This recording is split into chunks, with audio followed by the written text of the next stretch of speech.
Hello, boys and girls and moms and dads, and welcome to PJs and Pillows. Tonight, we've got a great book.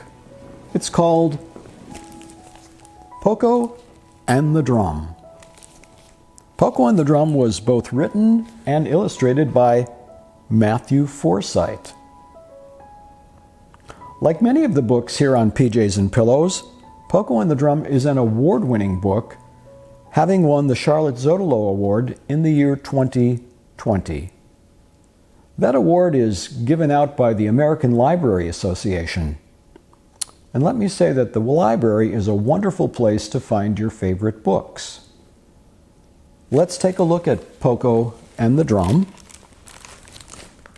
Poco is a frog, and she lives with her quiet parents in a quiet mushroom in a quiet forest.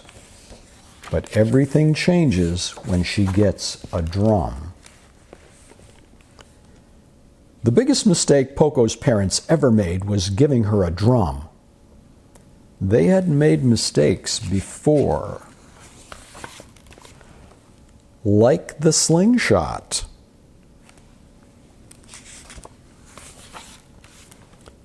And the llama. And the balloon.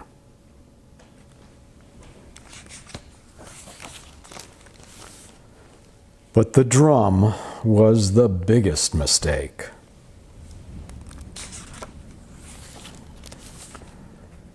"We shouldn't have given her that drum," said her father.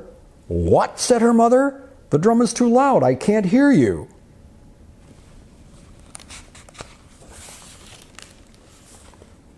"The drum was a big mistake," said her father. "That sounds like a wonderful idea," said her mother, who still couldn't hear what he was saying.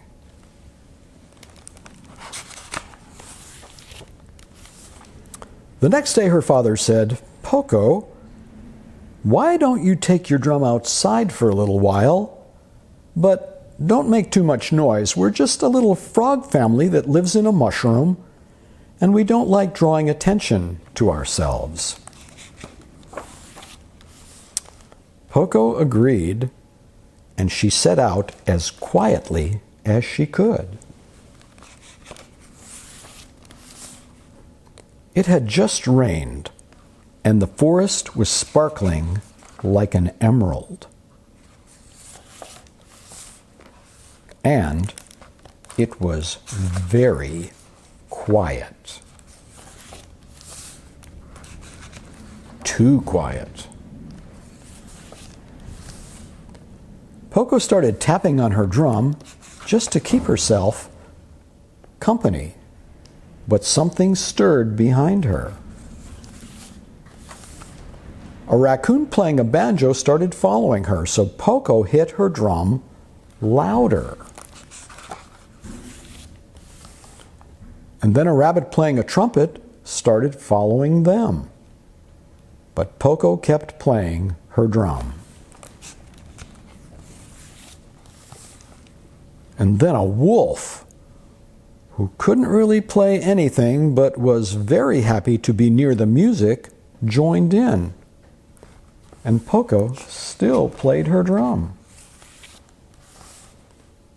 But then the wolf ate the rabbit, and Poco stopped playing her drum and faced the wolf and said, "No more eating band members, or you're out of the band." "I'm sorry," said the wolf, and he meant it. And then they all started playing again, and soon there was a crowd of animals playing instruments. And a crowd of animals following them, enjoying the music. And they were all following Poco.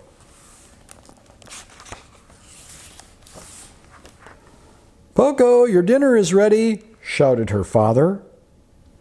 No one answered, but he could hear music in the distance. And the music grew louder.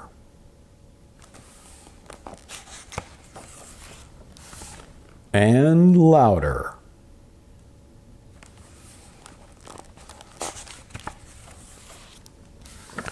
Until the crowd swept through the house and carried Poco's parents off into the woods. "Oh no," said her father. "Oh dear," said her mother.